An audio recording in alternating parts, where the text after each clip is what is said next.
I'm Felicia. And I'm Ian. And we are the Paranormal Lovers.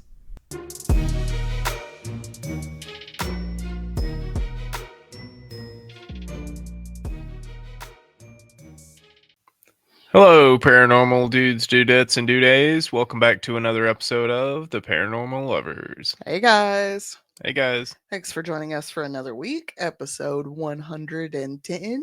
110. Not the road if you're local. We got a 110 out here. It's a fun road to drive, though. Mm-hmm. To the business, if you're interested in learning the history that is currently being erased, give our show Rethinking Our History a listen. If you would please be so kind, give us a follow and share on social media. Helps us a lot. Sorry, I got messages on my phone. I got distracted. It does help a lot. We just hit 900 on Instagram. I was like, what? We're only 100 away from 1,000? That's cool. What? Facebook, TikTok, and Instagram. We also have videos of both shows on YouTube. To find us on any of these platforms, just search for the Paranormal Lovers in the search bar. If you would like to support the making of these shows, we have a couple of ways to do so. First, we have our merch shop over at theparanormallovers.threadless.com. Got some new designs uploaded recently, so y'all go check those out. We also have a Patreon at patreon.com/theparanormallovers.com, where for $5 a month, you get early access to unedited videos of both shows, as well as stickers and other swag. Finally, if you have a personal story, be it true crime, paranormal, historical, or you have a topic request, email us at theparanormallovers@yahoo.com. What did you love about this week? This week, I love that I rescued my Kerbals from Eve, finally. Been trying for like 2 months to get those guys off that planet, but if y'all don't know what Kerbal Space Program is, go check it out. It's on Steam. It's actually a pretty cute game. It's a fun game. I don't play it. I'm not interested in it, but like the little Kerbal guys are cute, and sometimes it's really funny when you see the ship like spinning like fuck, or when you try and land it and it just goes, and then it like blows up. You're like, oh shit, you're going too fast, man. That's the Kraken. It's kind of fun. It's kind of glitchy, and in that fact, they've kind of created a fictional enemy in the game called the Kraken. So once in a while, you'll have Kraken attacks. Yeah, it's kind of like Herobrine. If you are kind of OG Minecraft person, and know Herobrine. Listen, I was playing Minecraft before playing Minecraft was cool. Okay. Or like when it was becoming cool. Say it was becoming cool. What did you love about this week? It rained a lot. Yeah, we needed it. We needed. And thankfully it was like the kind of rain where it like rained and it would stop raining. It would rain a little bit and it would stop raining. So it wasn't like torrential downpours. I don't think we had any widespread flooding. No. Which is a concern. It's always going to be a concern now, but yeah, I heard with the wildfires. I heard a theory on that the other day. Like, so when Helene happened, it filled in the creeks. Like, so like the creeks are this deep, right? Mm-hmm. And so it filled those in to where now they're only this deep, but they're wider, right? But now every time it rains, it fills up quicker because it's not as deep. That's and so now everything floods easier than it used to. I could definitely see that in some places. Yeah, some spots around here for sure. And they can't really dig it out because the law, I guess in the state or federally, I don't know which one it is, state or federal, but the law says that you can't change a waterway, so you can't dig it out unless you have special permission from the government because you're doing a gold mine and you need to redirect that water. Then you can move it over there. But as soon as you get all that gold out, you better move it back. Yeah. Sorry, we watch a lot of Gold Rush. Yeah. The number of times I've seen them like straight up move a fucking river because it was in their way. Yeah. They're like, we need to get this water out the way. All right, well, let's cut it here and dig a ditch over there and move it over there. And it's like, y'all just fucking moving rivers and shit? The fuck? All right. But yeah, they won't let them dig it out. It's understandable. I mean, it sucks because, like, a lot of people lost property. Like, Mhm. it's gone. Just gone. Well, a lot of Property's creeks, gone. instead of being here now, are way over here. Yeah. They're like diverted. Yeah. It literally, yeah, it moved so much shit. It's crazy. We had a massive geological event. Yeah. I'm so over.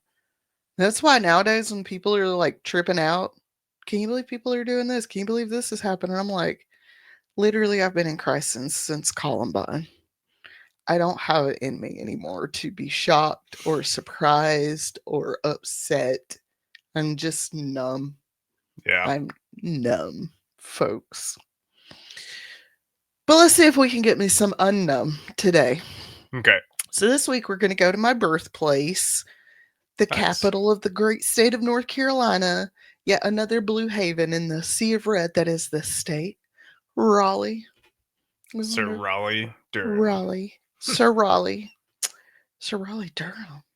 No, it's Raleigh Durham Chapel Hill. That's the triangle. We have touched on the subject of this location before in other episodes, but have not gone too deep until now. Having spent the first decade or so of my life in the Piedmont, I heard of the Dorothea Dix Hospital often. My mom worked in Raleigh and the Triangle for the whole time, and she had many friends from many walks of life. Now, one thing I did not know was that the campus of NC State, go Wolfpack, and the hospital are one and the same. They like share a campus, which I did not fucking know. Holy shit. Wish I'd gone there. Always wanted to go to NC State. Didn't go. Wish I would have. Holy shit. Yeah. The hospital is closed and is now a public green space, but for a long time they were both open and operating. And as one can imagine, there is quite a history of tragedy, which leads us to a history of reports of the paranormal. Always. Always. But first, a little history. Dorothea Dix was born on April 4th, 1802, in Hamden, Massachusetts, to Joseph Dix and Mary Bigelow. Dorothea was the first of the children and the only girl, and lived the first part of her life in Worcester, Mass. Her mother struggled with her health and was not able to be a consistent figure in her children's life. Joseph was an itinerant bookseller and Methodist preacher.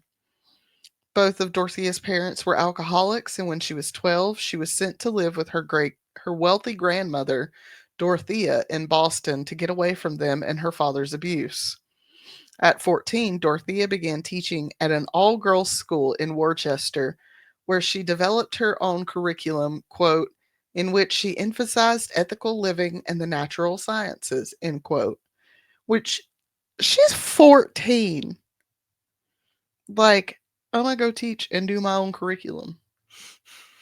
Girl, what? What? I was not doing none of that shit at 14. Stuff moved so much faster back Oh then. my God, so much faster. Because get this, in 1821, at the age of 20, she opened up her own school in Boston Wow. that was patronized by wealthy families. Hmm. Soon she began teaching poor and neglected children out of her grandmother's barn. But it was a struggle for her, as it was believed she suffered from major depressive disorder, which affected her overall health. And as someone who has been tagged with that diagnosis more than once, yeah, it sucks. Yeah. From 1824 to 1830, she wrote several books for children, including Conversation on Common Things, Private Hours, and Alice and Ruth. Her book, The Garland of Flora, was one of the first two floral dictionaries published in the United States. Dorothea was raised Catholic, but would later settle down in the Unitarian Church.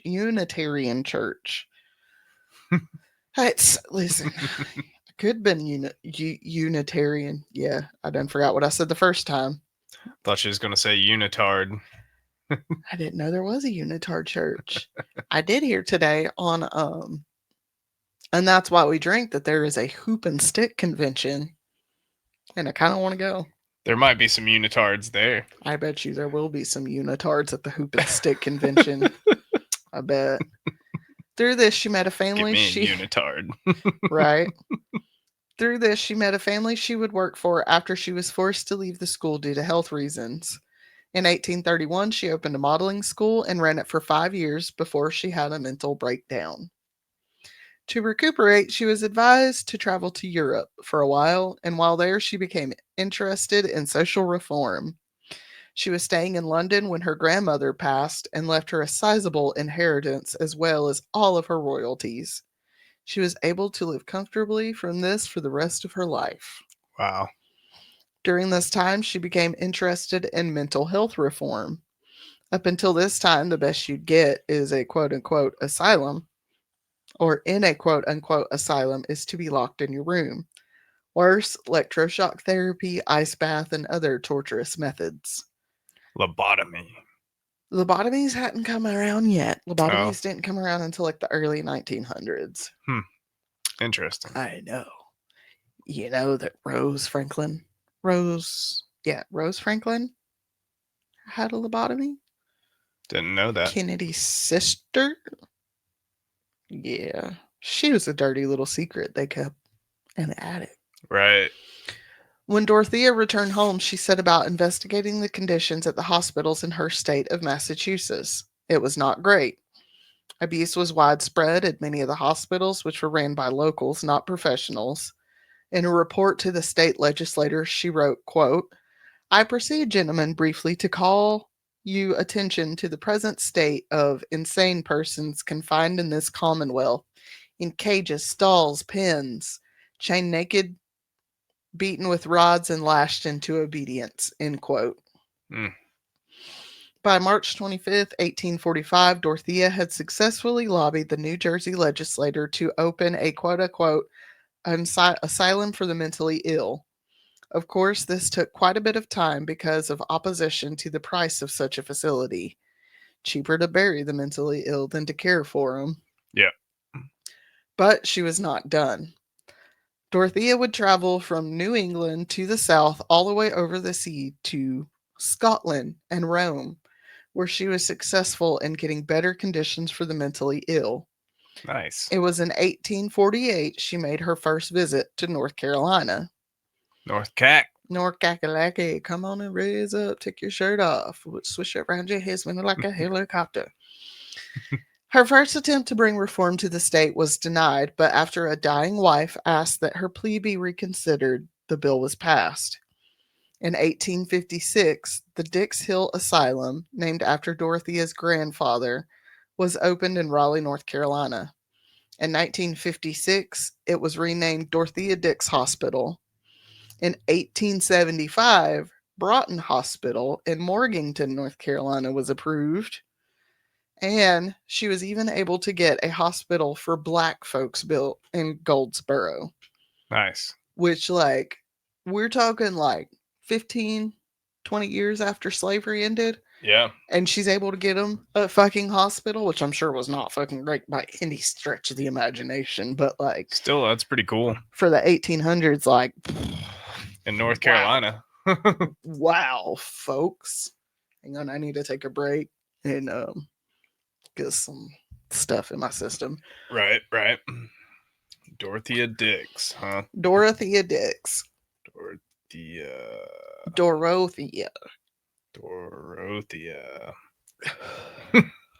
I mean, that's phonetic. Not Dora. Dorothea. American nurse. Hell yes, she was. I don't really talk a lot about like what she does after this because we're kind of focusing on this in North Carolina. Right. But yeah, like they said that like she was a nurse during the Confederate or during the Civil War. Yeah, she got her one of them signs. She was one of the only people that would actually work on Confederate soldiers. Like when there was a battle, she was one of the only nurses that was like, I don't give a fuck what side he's fighting on. Bring him in. He's human. Right. And I want to help him. Yeah. And it's like, I mean, okay, good for you, I guess. Doctors are special like that. Like, she wasn't a doctor, she's a nurse. Nurses are special like that. Yeah. I give all the fucking shout out to the nurses. Some of them are real dicks, but not this kind of dick. Or Right. dicks. All right. Dorothea Dix was amazing. And this is a DIX Dix. Yeah. In case people are like, she keeps saying dicks, and you're chuckling thinking I'm saying DICKS. No, I'm saying DIX. The Dix Hill Insane Asylum. At one time, the hospital sat on 2,354 acres or 953 hectaacres. There were farms, orchard, livestock, and other various buildings. It was built in the Kirkbride style of asylums, with two wings that protruded from a center building, meant to help the patients get optimal fresh air and sunlight. It's a beautiful looking building. You remember, was it the Trans Allegheny Lunatic Asylum that we covered that was built in the same style? And I think Dorothea Dix was somehow Yes. involved with like that as well. I think so. So it was like that the cross pattern. No, it's more like a building and then wings. It's like a bird. Yeah, maybe so. Kinda. This was due to a new form of care that included work and time outside as remedies. And if you're not watching on video, those were air quotes.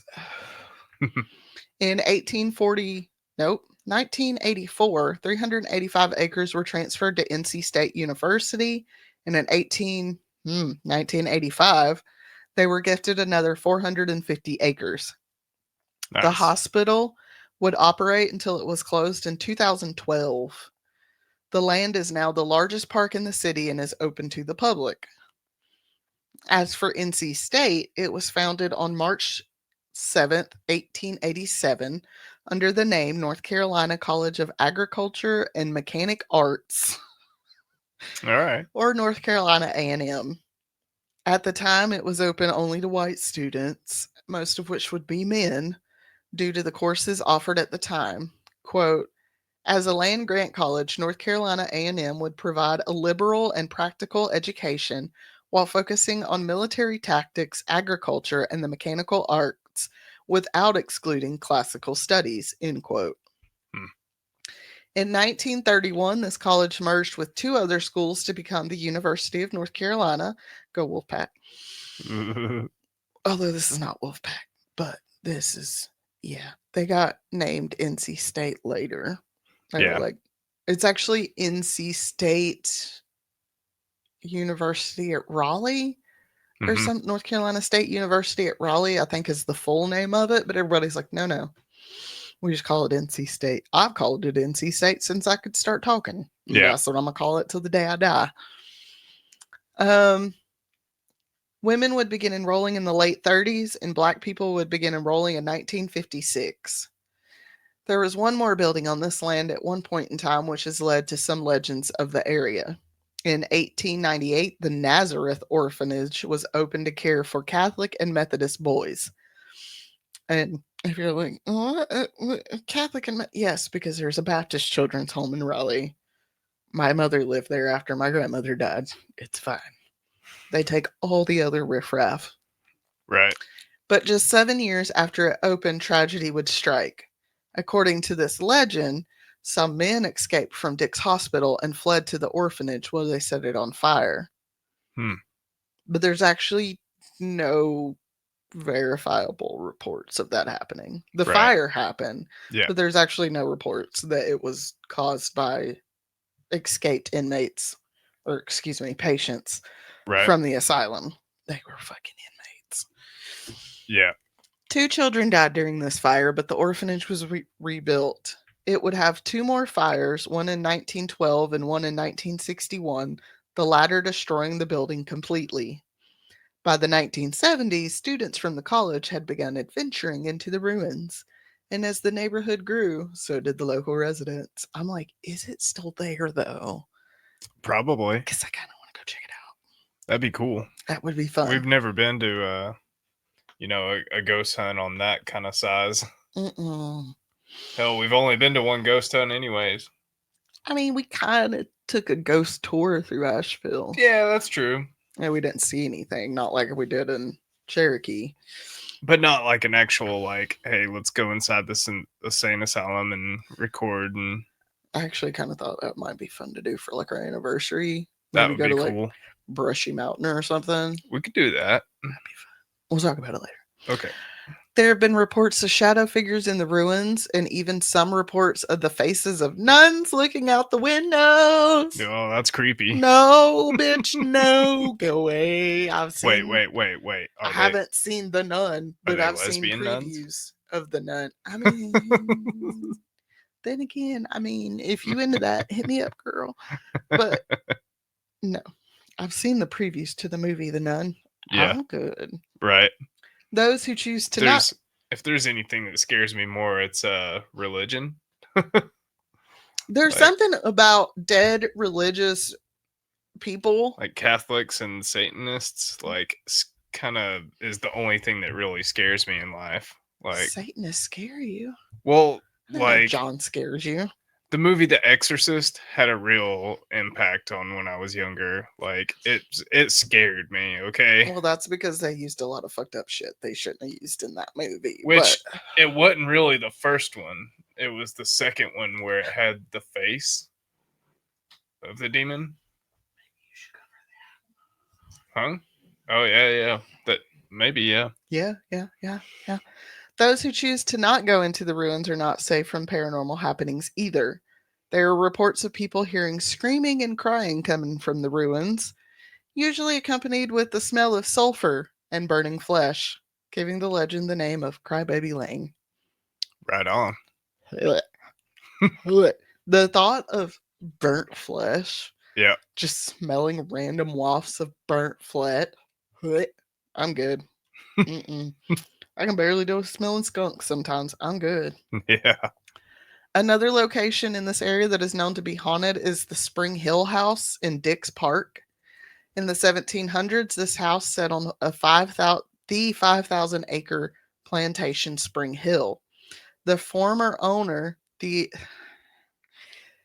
Theophilus Hunter, is buried in the back in the oldest grave in Wake County. Oh wow. But it seems his soul is still wandering the hall of his former home. Or maybe one of the enslaved people that used to live there, maybe one of the 17 unmarked graves in the back. The Dorothea Dix Hospital's got an Instagram page. I know. It's great. And I believe they actually used the Spring Hill House as employee accommodations for people that worked at the hospital. Yeah. And yeah, there was spooky shit. Reports would show that several nights after closing, the motion detectors would get triggered. Security guards have verified that the sensors picked up someone walking down the stairs and out the back door. Bitch, what? I'd be like, have a good night, Sir Hunter. Don't come at me because I'm black. Fuck your dead ass up. Over on the campus, many of the buildings are riddled with stories of hauntings. Take the Clark and Alumni Memorial Building. Once upon a time, this building housed the infirmaries, including during the Spanish flu epidemic. So, lots of people died there. Yeah. There have been reports of people seeing a girl walking around who died there, and some students have reported they felt a presence watching them while they were working in the building. I'm good. I don't like people watching me when I'm working. I don't want dead people watching me when I'm working. Yeah. Over at the library, there was a tragedy that has led to a legend. A girl once jumped off the building to her death, and some people have claimed that they can see a girl standing on the roof debating whether or not she's going to jump. Again, there is also a feeling of someone watching you while you were in the building, especially on the 9th floor. So, stay off the 9th floor. Right. The residence hall have their own share of activities. In the Bragall Hall, there are reports of feeling like they're being watched, strange noises, and one student even claimed to have stuff fall off their wall. In Tucker Hall, the legend is that a student died from their diabetes in the building and now haunts it. It is said that he knocks on the walls to try to scare off new students, Although this is also believed to just be students trying to scare other students, Right. which, like, duh, fucking children. College kids. The old Phil's house. I got marble mouth today. Yeah. The old field house, which doubles as a temporary police station, is also the site of paranormal activity. Officers who have worked there have reported hearing footsteps, seeing shadow figures, and having issues with their comm systems. Hmm. One officer in particular saw a shadowy figure walking into a room, but when she went to check on them, nobody was there. Awesome. No, not awesome. Mm-mm. Not in a fucking police station. Are you fucking kidding me? No. Another officer claims that the intercom started having static and weird noises go off when no one else was in the building. Hmm. Fun fact, maybe, there are steam tunnels that run underneath the campus. Back in the late 80s and early 90s, students would go down in the tunnel to play dun, dun, dun, Dungeons and Dragons. Yes. While there, Epic games. a small group of players planned out a murder that took place at a nearby restaurant. Oh boy. And this is also around the time of Satanic Panic. That's great. And so now the legends are right. The tunnels are rife with legends of satanic cults worship and all that other shit. Yeah, satanic sacrifices and shit. Yeah. Yeah, yeah. Hmm. So with all the deaths that happened on this land, there is no wonder these places are haunted. So what do you think of the hauntings of Dorothea Dix Hospital and NC State, which are Well, one and the same? Who knew? I'm gonna go back to the satanic D&D thing. Okay. That kind of stuff doesn't really scare me. No. Like smelling sulfur, pentagrams on the walls. Yeah. I mean that kind of stuff doesn't scare me. It's No. the human possession that like really freaks me out. Like part where the human possession, like people that get possessed, they'll somehow like break their own bones and like just crazy stuff like that. That's the part that scares me. right? But I get that.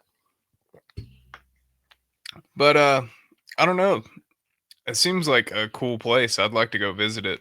I want to go visit. Wouldn't it be dope as shit if Patty wanted to go to NC State when That she would be got cool. older? I'd be like, yes, yes, We can go yes. visit it all if the I gotta time go and work ghost on the hunt it. street corner to pay for your fucking tuition, yes, let's go. That would be cool. I also have an Uncle Tim who's like an absolute fucking Wolfpack fanatic. Yeah. Love Uncle Tim. He crazy as hell though. Yeah, he be stoked as fuck. I'd be like, but ghost, Uncle Tim. He'd be like, but football. Right. Felicia. Football. Yeah, I could see her being a cheerleader. Oh, homegirl's gonna be a cheerleader. Yeah, we gotta get her in gymnastics, but that's a whole nother thing. Not meant for this episode. Yeah. All right, folks. We hope you enjoyed this week learning a little bit about my birthplace, Your old alma mater. my home. Not my alma mater. I wish I'd went there, but I didn't. Right. It's weird though. My mom actually lived like 3 blocks from there. That's kind of cool. Because the Baptist orphanage is like 3 blocks from NC State. Right. So you have the hospital, you had this other orphanage, you got this college, you've got this orphanage. Raleigh's just fucking a bananas, lot going on right there. Raleigh's fucking bananas, y'all. I love it so much. All right, guys. We hope y'all have a good week, and we'll see you guys later. Love you guys. Love you. Bye. Bye.